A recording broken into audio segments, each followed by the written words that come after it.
ዋሽንግተን ዜጎቿን ማዳን እንዳለባት ዴሞክራቶቹ እየሞገቱ ይገኛሉና ሁኔታው የፖለቲካ እየሆነ መጥቷል። ይህ ሁሉ ያለመግባባት ቀውስ ባለበት አጋጣሚ ነው ዩኤስኤስ አብርሃም ሊንከንን ለመተካት ከኤዥያ ፓሲፊክ ወደ ምዕራብ ዩኤስኤስ ጆርጅ ዋሽንግተን ተንቀሳቅሳለች የተባለው። ተተኪዋ የጦር መርከብ ከዳናንግ ቬትናም ባለፈው ሳምንት መንቀሳቀሷን የባህር ኃይሉ ይፋ አድርጓል ተብሏል። የሲንጋፖር ወደብን ከሰርጓጆችና የተለያዩ ለጦሩ የሚያግዙ መርከቦች ጋር ቁርጣ ሳታልፍ አልቀረችም የሚል መረጃ መውጣቱን ቀጥሏል። ይህ ማለት ግን አሜሪካ በኢራን ላይ ጦርነቱን ለማደስ ውጥኗ አላት ማለት ባይሆንም ከባቢው ላይ ጫና ውስጥ ያለችውን መርከብ ለማሳረፍ ነው የሚል አረዳድም ተፈጥሯል። የባህር ኃይሉ ባለስልጣናት ስማቸው እንዲጠቀስ ባይፈልጉም ፓሲፊክን ከህንድ ውቅያኖስ ጋር በሚያሳስረው የማላካ ሰርጥ ላይ ዋሽንግተን እንደነበረችም አስታውሰዋል። ወደ ህንድ ውቅያኖስ ለመግባት ተቃርባለች ነው ጉዳዩ። ዎል ስትሪት ጆርናል እንዳስነበበው ደግሞ በመካከለኛው ምስራቅ ካሉ ቁልፍ የአሜሪካ ጦር መርከቦች አንዷን ማለትም ሊንከንን ለመተካት የተላለፈ ወታደራዊ ውሳኔ ነው። ችግሩ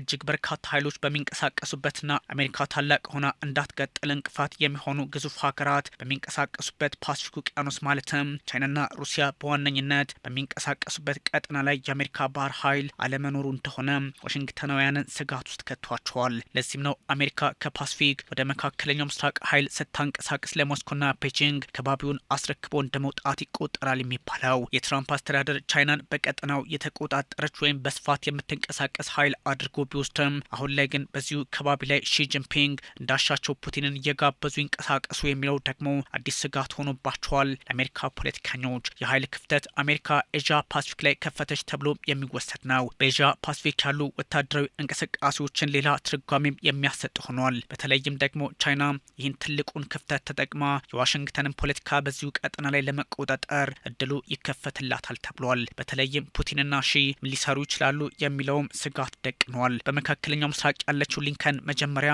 ህዳር ላይ በሳንዲያጎ ጥር ላይ ደግሞ በመካከለኛው ምስራቅ ሰፍራለች።